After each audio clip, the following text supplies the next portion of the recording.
ग्रहक आता आहे ते कुठेतरी अपयशी ठरताना चित्र दिसतंय, कारण देशामध्ये महाराष्ट्र हा मानवी तस्करीमध्ये पुढे आहे असा केंद्राचा एक रिपोर्ट आहे आणि तो रिपोर्ट आज रोहित पवार सभागृहात सादर करणार आहेत.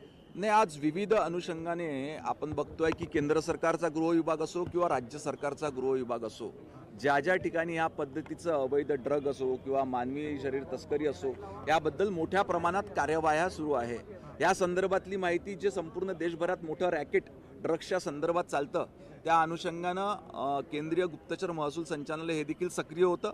त्यांना काही इनपुट्स मिळाले होते, त्या अनुषंगाने त्यांनी त्या ठिकाणी कार्यवाही केलेली आहे आणि ह्या कार्यवाहीला राज्य सरकार आणि त्याचबरोबर जिल्हा पोलीस प्रशासन संपूर्ण सहकार्य करत आहे.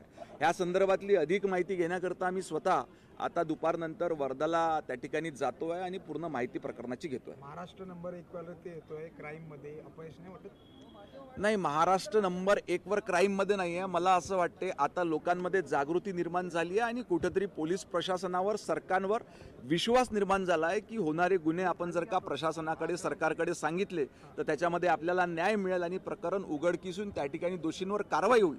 हा आत्मविश्वास लोकांमध्ये निर्माण झाला आहे, त्याच्यामुळे तक्रारी देण्याचा सामर्थ्य लोकांमध्ये निर्माण झालेलं आहे. कारखाना सापडला, तिथल्या अधिकाऱ्यांवर, पोलिसांवर कारवाई होणार आहे. आता मी तेच तुम्हाला सांगितलं की दुपारनंतर मी स्वतः वर्धेला जातो आहे, त्या प्रकरणाची संपूर्ण विस्तृत माहिती घेईल आणि माननीय मुख्यमंत्री महोदयांना याच्याबद्दल अवगत करेल. त्र्यंबकेश्वरमध्ये एक घटना घडलेली आहे, त्यामध्ये 6 आपल्याच आईने आपले 6 दाम्पत्यांना विकलेलं आहे, काय सांगा? या संदर्भात मी देखील माहिती.